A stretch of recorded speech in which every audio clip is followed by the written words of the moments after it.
M. Gilles Raguel, qui est présent ici, qui nous fait l'honneur de sa présence. Il nous fera un plaisir de vous expliquer le rôle du député. M. Raguel, c'est à vous. Je vous rappelle sa fonction, il est collaborateur parlementaire.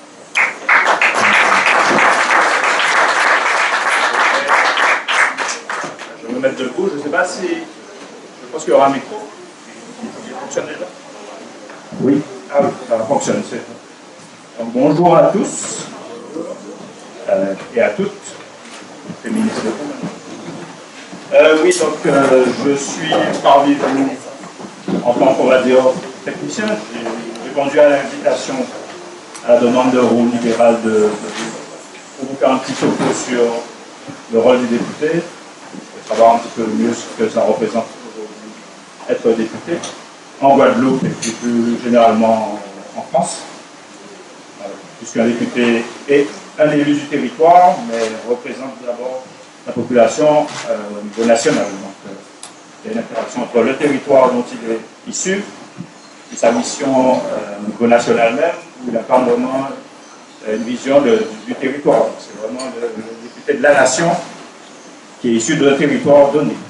C'est pour ça que c'est bien important de faire la distinction. Donc, je suis donc Gilles Raguel, qui est collaborateur parlementaire. On dit aussi assistant parlementaire ou attaché parlementaire. C'est un métier dont vous avez peut-être entendu parler dernièrement, peut-être pas dans les meilleurs termes, parce qu'il y a eu les histoires d'emploi fictif et la présomption, puisque la justice, il y a un travail qui est en cours, la justice n'a pas tranché, donc on va. Donc peut-être que c'est un métier qui n'est pas très bien connu, qui est essentiel, qui permet aux députés justement de s'appuyer sur une équipe de travail, puisque en général, nous sommes. L'idéal, on va dire, c'est que le député, pour que ce soit intéressant, est de 2 à 3 collaborateurs. En général, il y a un tiers des collaborateurs qui travaillent au niveau de l'Assemblée nationale à Paris, et 2 tiers qui sont dans les circonscriptions, c'est-à-dire sur le terrain, et que peut-être un rôle un peu plus politique dans le rôle d'animation du territoire, et pour permettre aussi aux députés de garder le lien avec le territoire dont il est issu. Donc, pour vous parler donc, des missions du député, donc on va peut-être partir de la base, c'est qui fait sa force, c'est-à-dire le territoire. Et les prochaines élections qui auront lieu le 10 et 17 juin, où tout électeur sera sollicité, alors dès lors qu'il a 18 ans, qu'il est inscrit sur une liste électorale, et qu'il est en mesure d'effectuer son rôle de citoyen. Donc le député, contrairement au sénateur, puisque vous savez, la République française, la nation française est composée d'un système bicaméral, où il y a une chambre haute, on dit haute parce que justement le Sénat, on dit chambre haute parce que justement elle n'est pas issue directement, les élus qui la composent ne sont pas directement issus du suffrage direct, comme pour le député, puisque ce sont les élus, les grands électeurs qui vont élire des représentants, les sénateurs. Et dans ce cas-là, effectivement, le peuple même, la population n'est pas sollicitée. En tout cas, son suffrage n'est pas sollicité. Alors que le député, justement, tout électeur, comme je le disais, est amené à choisir, à désigner un député. Donc le député, une fois élu, est amené à siéger avec 576 autres collègues, puisque au jour d'aujourd'hui, il y a 577 députés issus des territoires de la République, et donc évidemment de la Guadeloupe, puis des 99 autres collectivités, maintenant 80, centièmes avec Mayotte, maintenant qu'il y a un département territoire, un département d'outre-mer, plus les collectivités d'outre-mer que sont la Polynésie française. Vous savez maintenant qu'il y a beaucoup de statuts différents entre les différentes collectivités, entre les départements d'outre-mer, les collectivités. Excusez-moi. C'est bon? Oui. Ah, je ne sais pas si c'est mieux. Hein? Oui. Ça vous convient le son par rapport à tout à l'heure? C'est bon? C'est bon?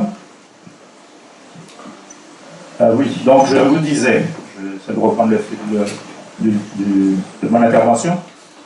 Donc 577 députés issus de tous les territoires de la République, de territoires des départements français hexagonaux, des départements d'outre-mer, des collectivités d'outre-mer, des territoires d'outre-mer, des pays d'outre-mer, puisque maintenant, avec l'évolution, la Nouvelle-Calédonie, par exemple, il y a un pays d'outre-mer. Donc les statuts diffèrent, c'est-à-dire les compétences même au niveau local vont différer selon le statut. Nous sommes des départements d'outre-mer. Donc au titre de la Constitution française, on dépend de l'article 73 qui applique le principe de la... Oui, ça fonctionne? Ah, j'ai l'impression qu'on l'a perdu le son. Donc qui applique...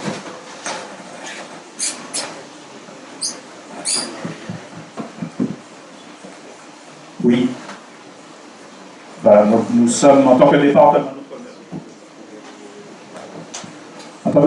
d'outre-mer, donc nous relevons de l'article 73 de la Constitution, et qui pratique le principe de l'identité législative, c'est-à-dire des lois qui vont s'appliquer, qui seront décidées au niveau national par l'ensemble des députés, vont s'appliquer directement à nous en tant que département d'outre-mer. Donc c'est valable aussi pour la Martinique, pour la Réunion, pour la Guyane, pour Mayotte. Évidemment, la loi n'est pas immuable. S'il y a des dispositions qui sont plus spécifiques à nous, à nos réalités, vous verrez souvent un texte de loi qui va comporter une disposition particulière pour les départements d'outre-mer, par exemple, parce qu'il faudra tenir compte des spécificités d'une manière ou d'une autre. On ne peut pas calquer totalement des lois qui sont votées dans un exemple hexagonal, avec ses particularités, dans les départements d'outre-mer qui répondent à d'autres problématiques parfois. Donc, c'est ce petit préalable que je voulais vous donner a priori. Ensuite, ce qu'il faut savoir du député, c'est qu'il sera une fois élu à siéger dans les commissions. Et c'est important de se souvenir, tout député élu va être amené à siéger dans une commission. Ce que j'aurais dû dire peut-être avant aussi, c'est qu'avant même de siéger dans une commission, il devra appartenir à un groupe. En général, ce sont des groupes politiques.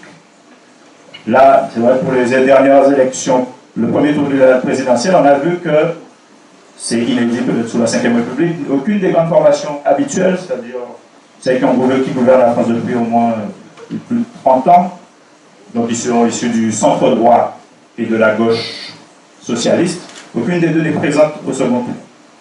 Ce qui est assez inédit, et compte tenu de l'importance du suffrage, donc du rôle du député, et de ce qu'on attend de lui en termes d'élaboration de la loi, c'est vrai que c'est assez particulier, parce qu'aujourd'hui, on ne peut pas dire concrètement, parmi les deux candidats qui ont été désignés par le suffrage, et qui sont tous les deux, on va dire, plus ou moins, on va dire qu'ils sont récents. Emmanuel Macron, c'est vrai que c'est un cas particulier, parce qu'il est neuf en politique, si on peut dire.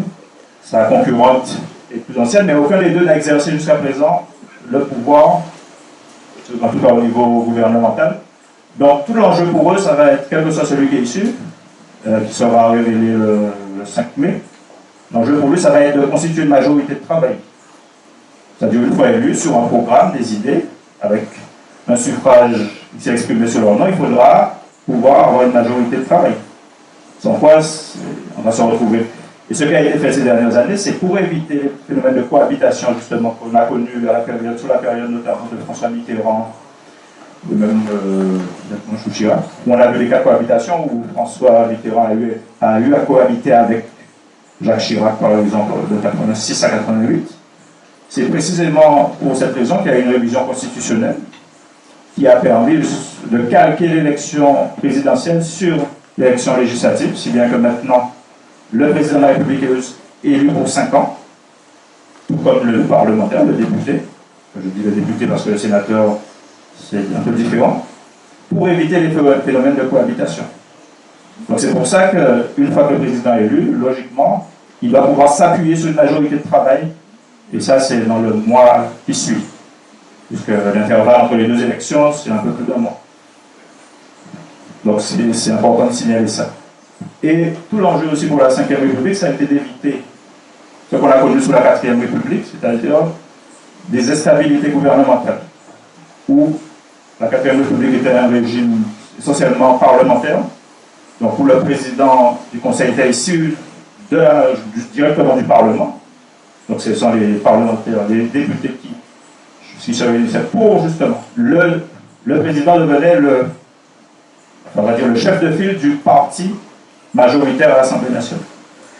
Et on a vu que quand il y avait des... C'est quand pour lui c'était difficile d'avoir une majorité de travail, donc on a vu des phénomènes de stabilité gouvernementale. Et la Ve République, tout l'enjeu, ça a été justement d'éviter ça.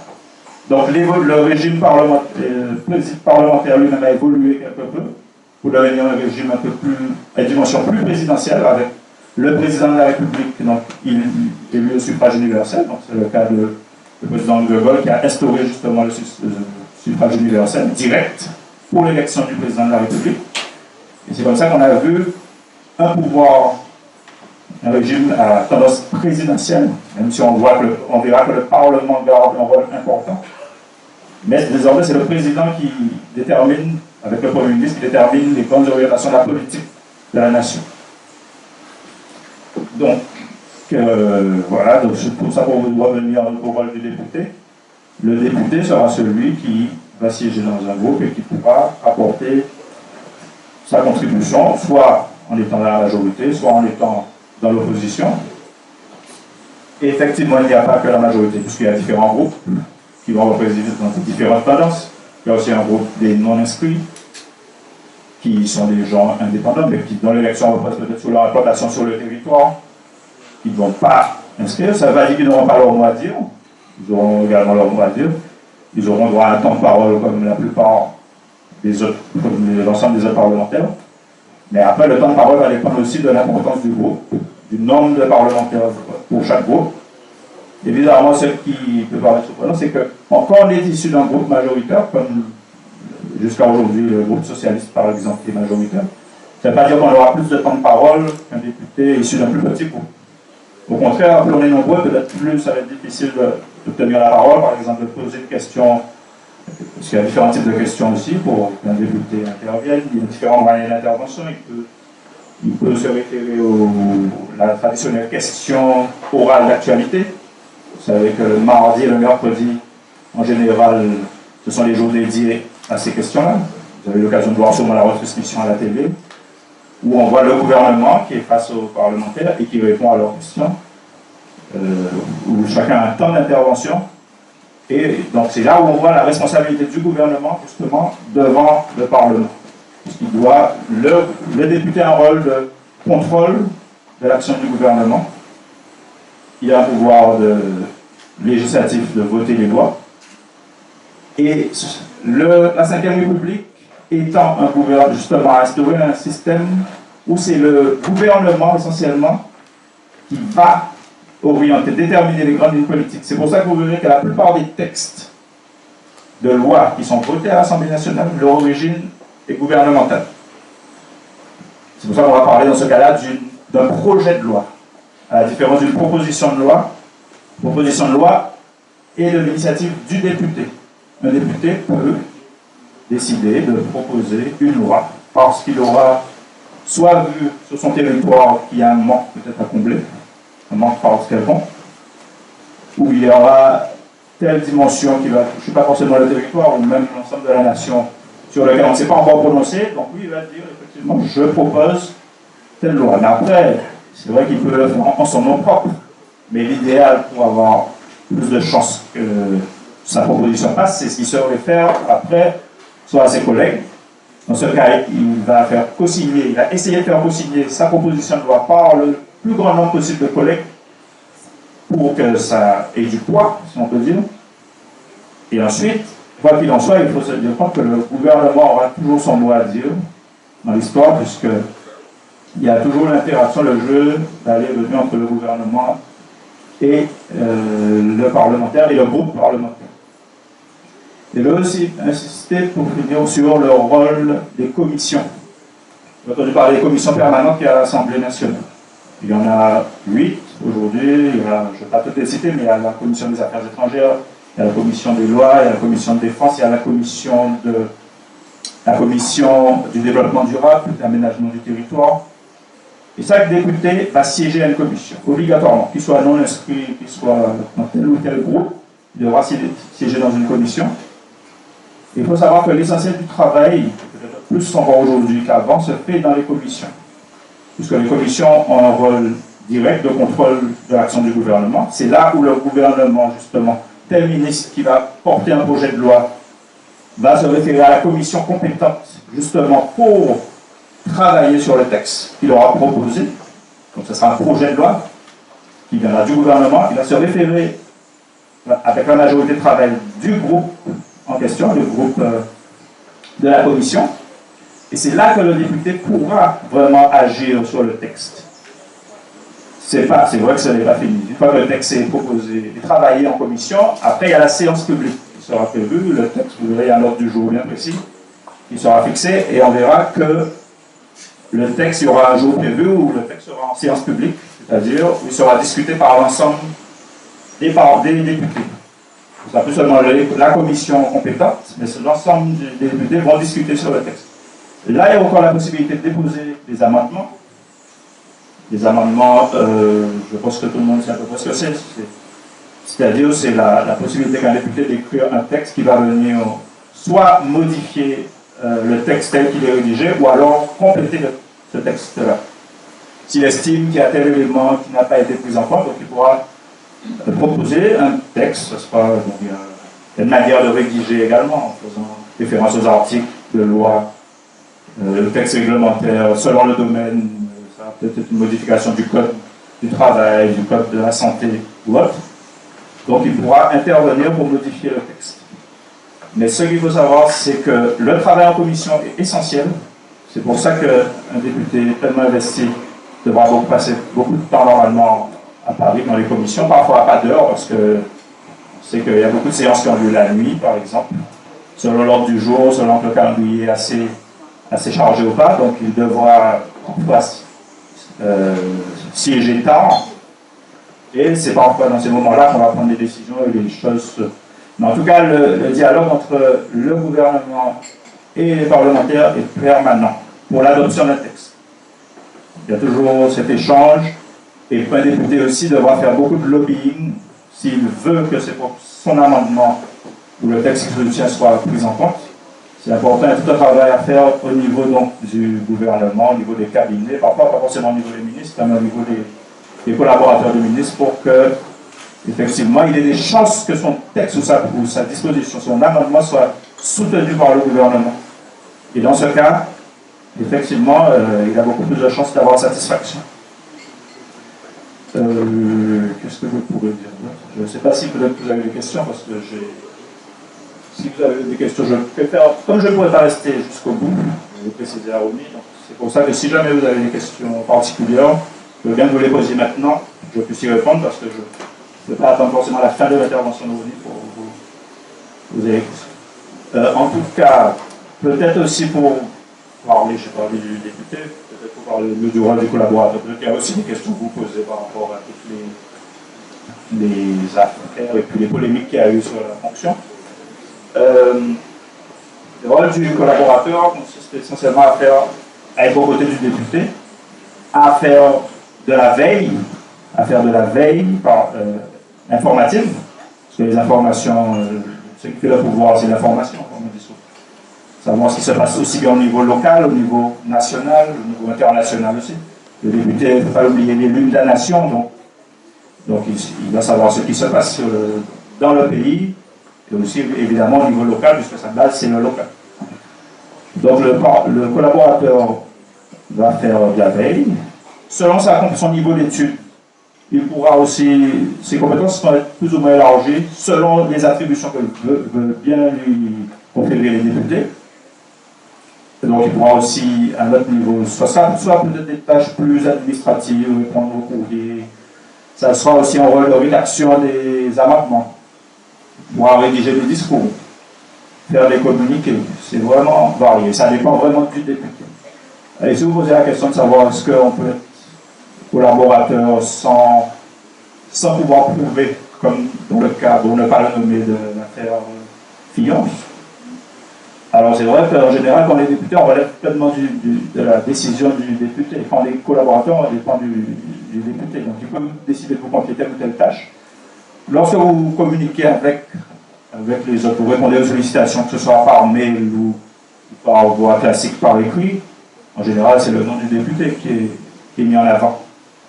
On n'est pas forcément obligé d'avoir une boîte mail à son nom pour répondre. Mais souvent, on utilise la boîte mail du député avec son nom. Et c'est pour ça que parfois, c'est vrai que ça peut être compliqué de prouver concrètement, matériellement, en quoi on a vraiment travaillé, on est intervenu pour faire bouger les choses. Moi, je sais, par exemple, pour citer mon cas, je sais qu'une des fois où j'ai eu à, je ne sais pas s'il y a des collègues de France Antille qui sont là, peut-être, peut-être des collègues de journalistes qui sont là. J'ai eu une fois, lorsque j'ai commencé, et c'était au moment justement de la loi, vous savez, la loi sur le référendum sur l'Assemblée unique qui a eu en 2003. Et où, effectivement, bon, il y avait tout l'enjeu que ça constituait d'avoir une seule, de faire fonder les deux collectivités pour avoir une Assemblée unique. Et c'est qu'à un moment, je venais de commencer, donc j'ai voulu faire un communiqué. Et vous savez qu'on travaille avec un élu parfois qui est sollicité, qui a d'autres mandats autres que celui de député, il n'est pas forcément toujours disponible. Donc, vous imaginez, mais dans le cas, j'ai envie de faire les choses bouger, je me dis que je vais faire un petit communiqué, et peut-être que. Et puis après, chacun a son style. Je sais que j'aime bien écrire, par exemple, donc je me suis un peu avancé, j'ai pris une formule un peu imagée en parlant d'une maison commune, famille, pour parler de la fusion des deux assemblées. Et je sais que ça m'a valu, la seule fois où j'ai vu mon nom mis en avant dans la presse, c'était pour. J'ai vu un commentaire, genre naissance d'un poète maçon. C'était ça le commentaire, parce que c'était la forme que j'avais utilisée. Et là aussi, je me suis rendu compte, peut-être que le fait que je n'avais pas pu donc, obtenir l'aval le dernier mot du député avant de lancer le communiqué, ça a montré peut-être aussi que là, ça m'a un petit peu calmé. Je me suis dit, bon, on va attendre, parce que c'est vrai que dans ce cas, c'est vraiment le député qui est en première ligne, c'est son nom qui est mis en avant. Donc voilà, ça c'est une anecdote pour vous dire simplement que le collaborateur n'est pas celui qui est mis en avant, on parle vraiment du député, même si derrière il fait un travail assez important selon ses compétences. Mais c'est d'abord le député. Donc en général, le nom n'apparaît pas, on fait un travail essentiellement de l'ombre, qui est important, mais on n'est pas forcément mis en avant. Oui, qu'est-ce que je pourrais ajouter d'autre? Toujours pas de questions, pour l'instant je n'ai pas vu de... Non? C'est bon? Par rapport au temps aussi, je ne sais pas, j'ai peut-être dépassé un peu le temps. Donc je vais passer la parole à l'eurolibéral. À moins que la parole. Je vais passer le micro. Merci beaucoup.